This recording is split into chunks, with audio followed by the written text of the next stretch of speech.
great ruler? Power or wisdom? War or peace? Emperor Ashoka's life was a journey through both. But one decision changed his story forever. And today we are diving into that story. Ashoka's story isn't just his story. It's a roller coaster of ambition, power, war, regret, and an unbelievable transformation. How did a fierce warrior become the greatest ambassador of peace? And why is his legacy still shaping India today? To truly understand Ashoka, we have to go back to a time when he was just a prince, not yet a king, a time when no one, not even his father, believed he would one day rule the vast Mauryan Empire. What made him rise? What battles did he fight? Not just on the battlefield, but within himself. Let's uncover the untold story of Ashoka the Great. Ashoka was born around the 304 BCE to Emperor Bindusara and Subhadrangi. His father Bindusara was the second Mauryan emperor of Magadha, ruling over a vast and powerful kingdom. But unlike a fairy tale prince, Ashoka's journey to the throne was not easy. Ashoka was a bold, fearless and ambitious young man. He was known for his exceptional intelligence, military prowess and aggressive nature. His strength and aggression made him stand out among his siblings. His passion for hunting was legendary. Some accounts even claim he could kill a lion with just a wooden stick. But there was one problem. He wasn't the eldest son. This meant he wasn't the first choice to be the next king. And power, as history has shown, always comes at a price. To become the emperor, Ashoka had to fight with his own brothers. His path to the throne was filled with rivalry and bloodshed. His reputation for extreme violence and aggression made his brothers fearful. Ashoka's elder brother Sushima, the eldest son of Bindusara, was a rightful heir. He was arrogant and insecure about Ashoka's growing power. Seeing Ashoka as a threat, he conspired against him and convinced their father, Bindusara, to send him away to the distant frontiers, hoping to eliminate him from the race for the throne. This was his biggest mistake, where his plan got backfired. Instead of being forgotten, Ashoka proved himself as an extraordinary leader. When the major revolt broke out in Takshila, an important region of the empire, Bindusara sent Ashoka to suppress it. Despite the chaos, Ashoka restored peace without unnecessary bloodshed, showing that he was not just a warrior but also a wise leader.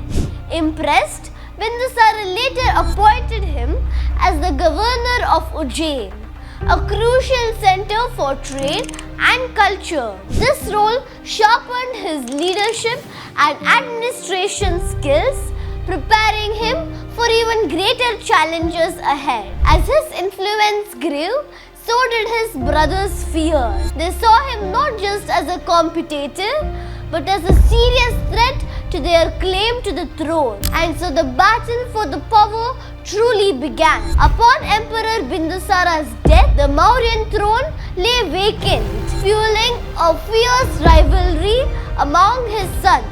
Each of them desired power, and the brutal battle for succession began. Ashoka, known for his valor and leadership, returned from his administrative duties with unmatched bravery and strategic brilliance. He fought against his brothers, defeating them one by one. Finally, he claimed the throne in 268 BC, becoming the third emperor of the Mauryan dynasty. He had achieved absolute power, but his hunger for conquest was far from over. As emperor, Ashoka played a crucial role in shaping the Mauryan Empire. To maintain control over such a vast territory, Ashoka established a well-organized administrative system. He appointed officials to govern different provinces, ensuring efficient governance, law enforcement, and tax collection. This structure helped maintain order and improve communication across the empire. Beyond governance, Ashoka focused on developing infrastructure.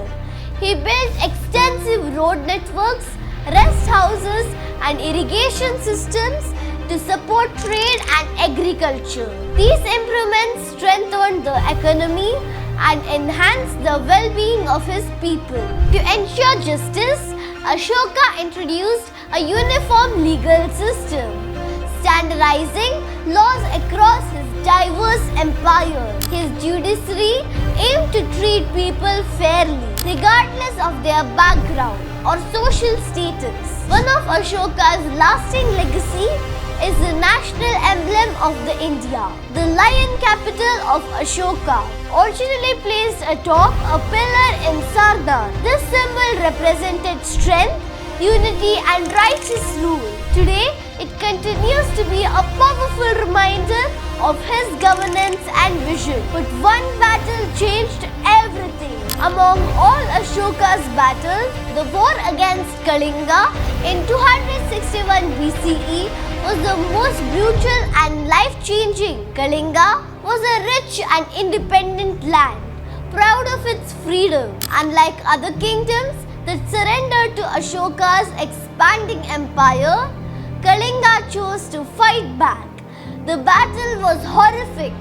Thousands perished, cities burned, and the rivers ran red with blood.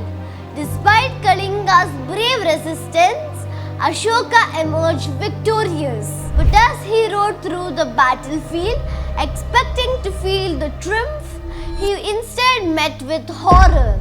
The land that once flourished with life was now a graveyard of thousands. The dead lay scattered. Soldiers, villagers, innocent children, and the elderly, who had nothing to do with the war. Over 1 lakh lives were lost, and more than 1,50,000 were taken as prisoners. The survivors weren't celebrating a new ruler. They were mourning the loss of everything they had ever known. For the first time, Ashoka did not see power in his victory. He saw devastation, suffering, and the weight of his own actions. The wails of grieving mothers, the silence of orphaned children, and the ruins of a once thriving civilization shattered his heart. The mighty emperor, who had once found pride in his battle, now found himself standing in the middle of the worst he could ever imagine. That day, Ashoka did not just win a kingdom, he lost himself. Haunted by the devastation of Kalinga, Ashoka sought a new path, one of peace and righteousness. He turned to Buddhism, guided by the monk Upagupta. He renounced war, dedication the rest of his life to the welfare of his people.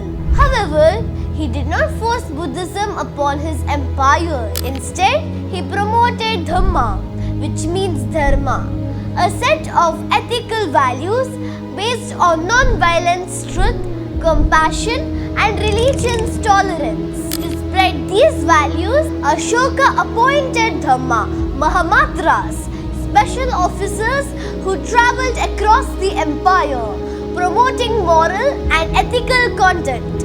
Understanding the power of communication, Ashoka and his messages engraved on rocks and stone pillars across the empire.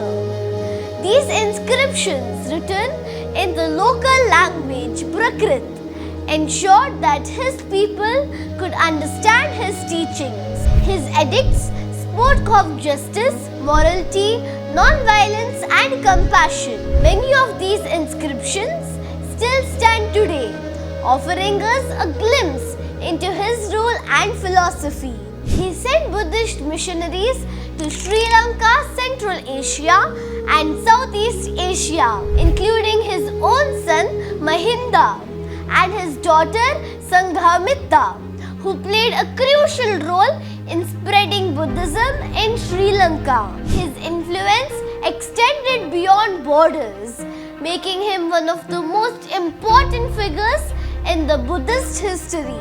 His successors distant themselves from him, but his legacy continued to inspire generations. He passed away around 232 BCE, leaving behind an empire transformed not by war but by peace. Ashoka's journey from a fierce warrior to a messenger of peace remains one of the most extraordinary transformations in history. His governance policies and moral principles laid the foundation for a more humane society. Today, India honors his legacy through the Ashoka Chakra in its national flag and his emblem as the official symbol of the country.